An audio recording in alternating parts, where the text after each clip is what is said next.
Class में आपका स्वागत है। तो मेरे प्यारे बच्चों, आज हम पढ़ेंगे कक्षा 12 रासायनिक बलगति। कक्षा 12 में पढ़ेंगे रासायनिक बलगति। तो रासायनिक बलगति ये चैप्टर चल रहा था और इसमें हम काफ़ी चीज़ें पढ़ा चुके हैं। तो आज हम पढ़ाएंगे आपको कि कोई भी रासायनिक अपक्रिया है, रासायनिक अपक्रिया की दर को प्रभावित करने वाले कारक। क्या पढ़ाएंगे? रासायनिक अपक्रिया जो होती हैं उनकी दर को प्रभावित करने वाले कारक। रासायनिक अपक्रियाओं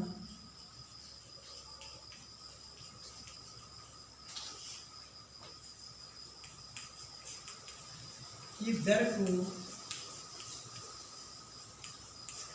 प्रभावित करने वाले कारक।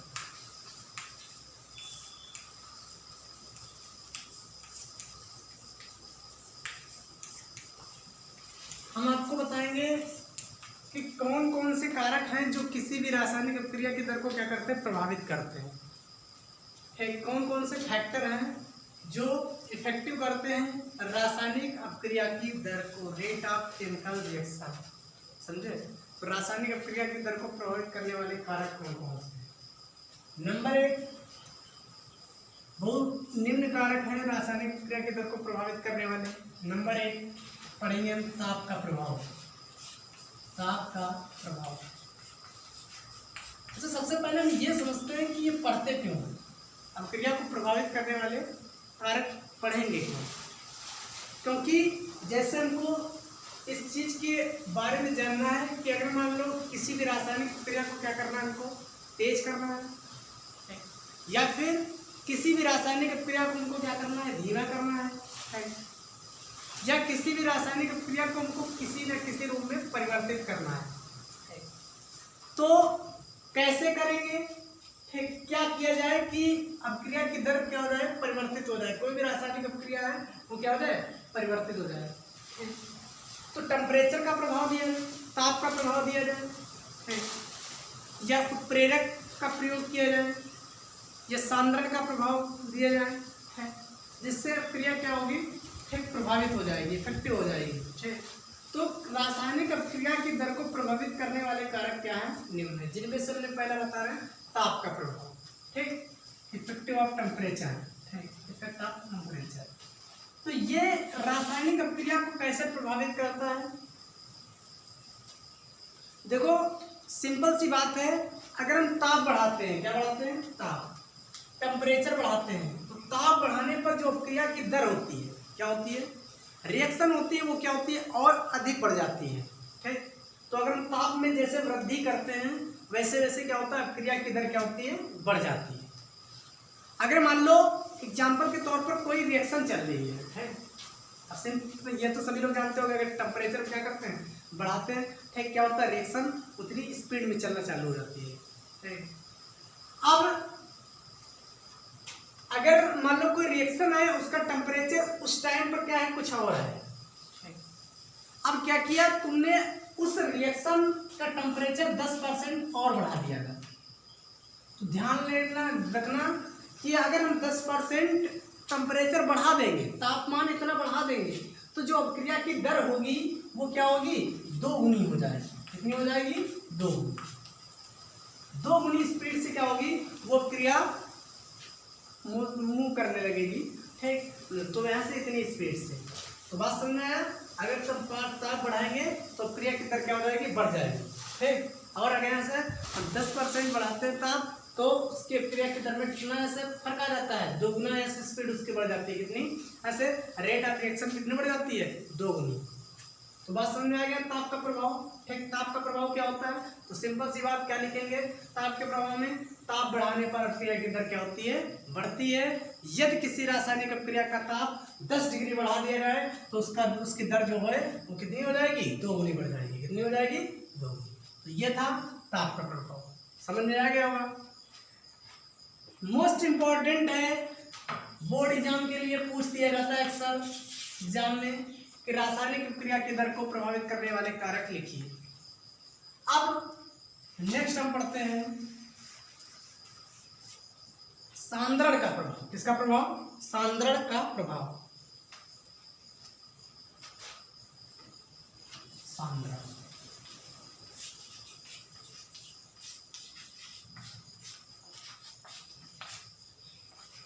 अब सांद्रण तो सभी को पता होगा क्या होता है। सांद्रता प्रति लीटर विलयन में घुले हुए पदार्थ की जो मात्रा होती है वो क्या कहलाती है? सांद्रण कहलाती है। क्या कहलाती है? सांद्रण। मान लो एग्जाम्पल के तौर पर एक मैंने फ्लक्स ले लिया, उसका आयतन भी कितना है? V वैल्यू अनुपात। अब इसमें सिल्वर नाइट्रेट है। क्या है? किसका सोल्यूशन ले लिया? Silver nitrate AgNO3। और बाहर से हमने क्या किया? NaCl सोडियम क्लोराइड को डाला। किसको डाला? Sodium chloride.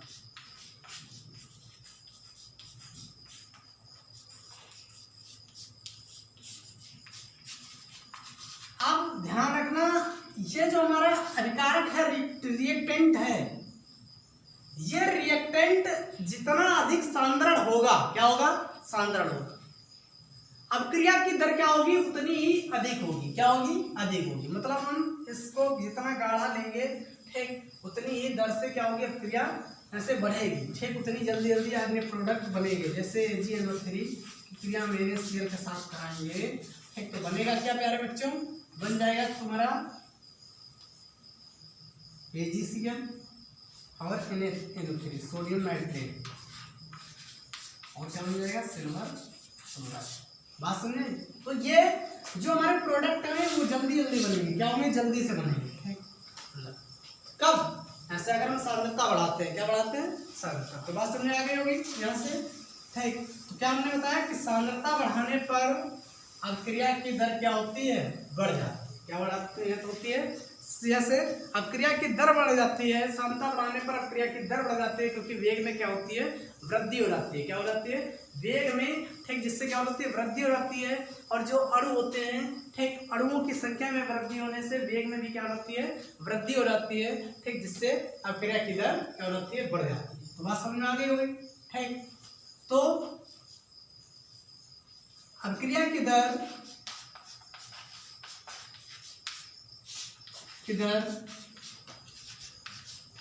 समानुपाती अभिकारक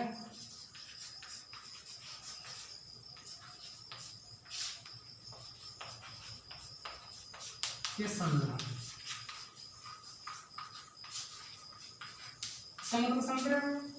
जो अपक्रिया की दर होती है, रेट ऑफ रिएक्शन होती है, वो रिएक्टेंट के सांद्रण के क्या होती है? समानुपाती होती है। क्या होती है? समानुपाती। समझेंगे यहाँ से? अगर हम अभिकारक, जितना अधिक अभिकारक का सांद्रण होगा, ठीक, अपक्रिया की दर क्या होगी? उतनी ही अधिक होगी। अगर हम इस वैल्यू को बढ़ाएंगे तो ये वैल्यू भी क्या होगी? ऐसे बढ़ जाएगी। क्या हो जाएगी? बढ़ जाएगी। मान लो कोई रिएक्शन दी है, मान लो A + B, समझेंगे? अब A + B और बन क्या रहा है प्रोडक्ट? C + D। क्या बनना है? C + D। अब समझेंगे हम यहाँ से A + B और जैसे C + D, ठीक, ये हमारे रिएक्टेंट है, ये प्रोडक्ट बनना है। अब क्या होगा? जो रिएक्टेंट है अरे जैसे रेट ऑफ रिएक्शन है वो क्या होगी? जो जैसे अभिकारक पदार्थ हैं उनके मूलक सांद्रण के गुणनफल के समानुपाती होती है। इसी को हम बोलते हैं द्रव्य अनुपाती क्रिया का नियम बोलते हैं। क्या बोलते हैं? द्रव्य अनुपाती क्रिया का नियम। अनुपाती क्रिया का नियम।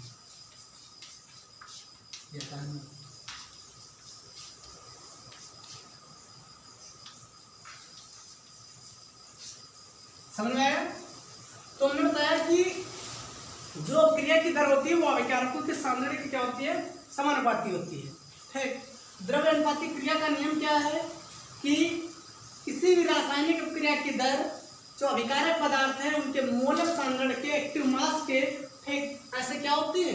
गुणनफल के समानुपाती होती है। इसी को द्रव्य अनुपाती क्रिया का नियम कहते हैं, ठीक। तो बात समझ में आ गई होगी यहाँ से। अब ऐसे आगे बढ़ते हैं। अगला नंबर है तो बात समझ में आया। अगर हम सांद्रता बढ़ाएंगे तो अपक्रिया की दर भी क्या हो जाएगी, बढ़ जाएगी, ठीक, क्योंकि उसके वेग में वृद्धि हो जाएगी, ठीक, और पैराबोलों की संख्या में वृद्धि हो जाएगी। तो ये था। अब आगे में पढ़ेंगे उत्प्रेरक का प्रभाव। किसका? उत्प्रेरक का प्रभाव। नंबर 3 कैटेलिस्ट, उत्प्रेरक।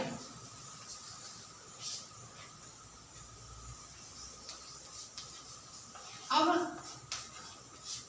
उत्प्रेरक तो सभी लोग जानते होंगे क्या होते हैं, कैटेलिस्ट।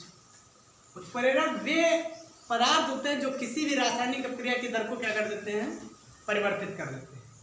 कोई भी रासायनिक अपक्रिया है उसको क्या करते हैं, परिवर्तित कर देते हैं।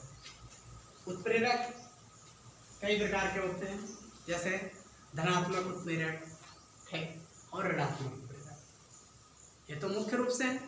तो धनात्मक उत्प्रेरक क्या होते हैं? ऐसे उत्प्रेरक होते हैं जो क्रिया की दर को क्या करते हैं, बढ़ा देते हैं, क्या कहलाते हैं, धनात्मक उत्प्रेरक कहलाते हैं।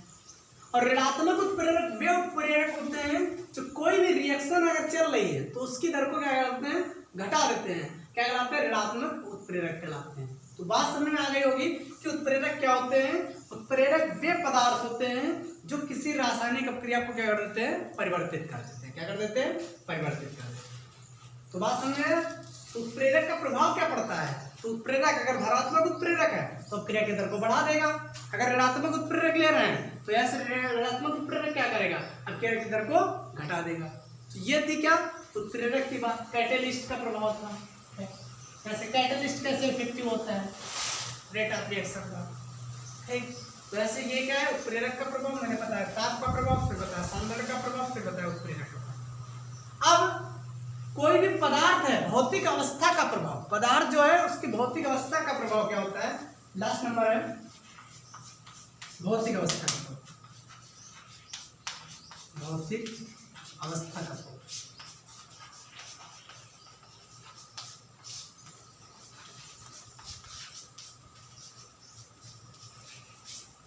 अब देखो, अगर चाहे कोई रिएक्टेंट हो,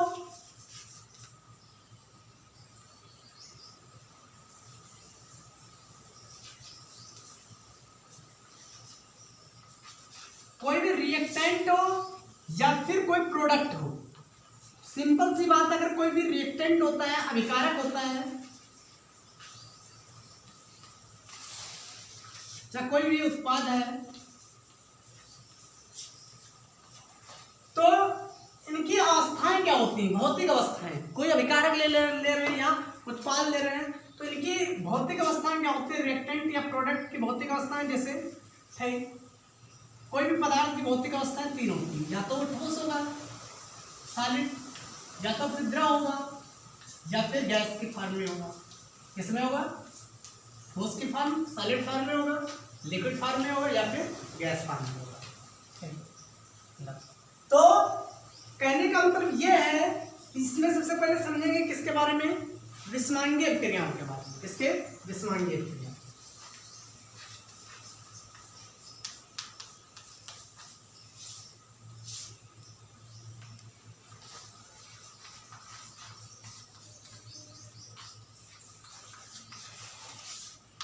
विषमांगीय अपक्रियाएं क्या होती हैं, ऐसी अपक्रियाएं होती हैं जिसमें अभिकारक की भौतिक अवस्थाएं क्या होती हैं, भिन्न भिन्न होती हैं। भौतिक अवस्थाएं तो हमने बताया, ठीक। तो जिसमें अभिकारक की क्या होती हैं, भौतिक अवस्थाएं भिन्न भिन्न, मतलब ऐसे अगर एक ठोस है दूसरा गैस होगा, दूसरा गैस है तो दूसरा ठोस होगा, या फिर ऐसे क्या होगा, ठीक, लिक्विड होगा या गैस होगा, या लिक्विड या ठोस हो, लिक्विड या ठोस होगा। जैसे मान लो ये रिएक्शन है N2 + H2, क्या बनेगा, NH3, अमोनिया गैस, क्या बनेगी, अमोनिया। अब यहाँ पर क्या है, नाइट्रोजन 2 है, ठीक, इधर 2 है, इधर 1 है, कितने से करेंगे, 2 से, 2 3 6 हाइड्रोजन है, इधर 2 है तो 3 से करेंगे, बैलेंस हो गई रिएक्शन। अब देख रहे हैं नाइट्रोजन क्या है, गैस है, हाइड्रोजन भी क्या है, गैस है, ठीक, अमोनिया भी क्या है, गैस। अब तीनों गैस की फॉर्म में है, ठीक। तो ये हुआ हमारा समांगीय अपक्रिया है। क्या, समांगीय अपक्रिया है, जिसमें अभिकारक और उत्प्रेरक दोनों की भौतिक अवस्थाएं क्या है, समान है। तो ये हुआ हमारा समांगीय अपक्रिया है, ठीक। और विषमांगीय अपक्रिया है जिसमें अभिकारक रिएक्टेंट की भौतिक अवस्थाएं भिन्न भिन्न होती हैं, और ये अगर उसकी भौतिक अवस्थाएं भिन्न भिन्न है तो ये उस पर अधिक इफेक्टिव होता है। कौन? जैसे रेट ऑफ रिएक्शन पर अधिक ऐसे क्या होता है, इफेक्टिव होता है, उसको प्रभावित करता है। क्या करता है? प्रभाव, अपना प्रभाव छोड़ता है। ठीक, तो ऐसे बात समझ में आ गई। ठीक, कि विस्मांगीय क्रियाएं क्या होती है? तो ऐसी क्रियाएं जिसमें क्या होता है, अभिकारक और उत्प्रेरक दोनों की भौतिक अवस्थाएं क्या होती हैं? समान होती हैं। इन्हीं को हम क्या कहते हैं? विस्मांगीय क्रियाएं कहते हैं। तो यहाँ से बात समझ में आया। तो विस्मांगीय क्रियाओं पर क्या होता है? अत्यधिक प्रभाव पड़ता है। अब समझेंगे, अगर हम बारीक ठोस चूड़ लें पदार्थ, धातु का ठोस चूड़ अवस्था है ना, पदार्थ धातु, अगर हम किसी धातु को, मेंटल को बारीक चूड़ के रूप में ले लें है, तो बारीक चूड़ वाला जो धातु है और एक हमारा कैसा है? ठोस है। कैसा? ठोस बिल्कुल है। तो ठोस की अपेक्षा जो बारीक चूड़ वाले कारक हैं पदार्थ, वो अभिक्रिया के वेग को क्या कर देंगे? बढ़ा देंगे। यहाँ से क्या होंगे? बढ़ा देंगे। ठीक, तो अभिक्रिया की यहाँ से वेग को, अभिक्रिया की दर को क्या कर देंगे? बढ़ा देंगे। कौन? ऐसे जो बारीक चूड़ वाला कारक होगा। तो बात समझ में आ गया। तो ये था हमारा भौतिक अवस्था का प्रभाव। किसका? भौतिक अवस्था का प्रभाव। समझे ऐसे बच्चों? तो विस्मांगीय क्रियाओं के बारे में समझे, ठीक, जिनमें क्या होता है? अभिकारक और मतलब ऐसे क्रियाएं जिसमें, ठीक, अभिकारक की भौतिक अवस्थाएं क्या होती है? भिन्न भिन्न होती हैं। इन्हीं को हम क्या बोलते हैं? विस्मांगीय क्रिया। आप समझेंगे हम किसके बारे में? अब हम समझते हैं दाब का प्रभाव अगर दिया जाए क्या होगा। दाब का प्रभाव, प्रेशर देखो कैसे इफेक्टिव होता है। मेरे प्यारे बच्चों, समझेंगे कि अगर हम दाब बढ़ाएंगे तो क्या होगा? जो अणुओं की संख्या, वो जो ऐसे अणु होंगे उसके, वो क्या होंगे? पास पास आ जाएंगे। जैसे हम दाब बढ़ाएंगे, ठीक, तो ऐसे क्या होंगे? अणु जो होंगे उसके वो पास पास आ जाएंगे। और जब अणु पास पास आ जाएंगे, ठीक, तो ऐसे क्या होगा? मतलब उनकी संख्या में क्या हो जाएगी? वृद्धि हो जाएगी। क्या हो जाएगी? अणुओं की संख्या में वृद्धि हो जाएगी। तो अणुओं की संख्या में वृद्धि हो जाएगी तो अभिक्रिया की दर भी क्या हो जाएगी? बढ़ जाएगी। तो सिंपल सी बात है, अगर हम दाब बढ़ाते हैं तो दाब बढ़ाने पर अभिक्रिया की दर क्या होती है? बढ़ती है। क्या हमने बताया? दाब बढ़ाने पर अभिक्रिया की दर क्या होती है? बढ़ती है। तो रासायनिक अभिक्रिया की दर को इतने कारक क्या करते हैं? प्रभावित करते हैं, इफेक्टिव करते हैं। ठीक, कौन कौन से? ताप का प्रभाव, सांद्रण का प्रभाव, उत्प्रेरक का प्रभाव और दाब का प्रभाव। तो ये था हमारा थ्योरिकल पार्ट। ठीक, अब धीरे धीरे हम चैप्टर पर जैसे जैसे बढ़ते रहेंगे, ठीक, आगे हमको न्यूमेरिकल भी सीखेंगे ऐसे इसके।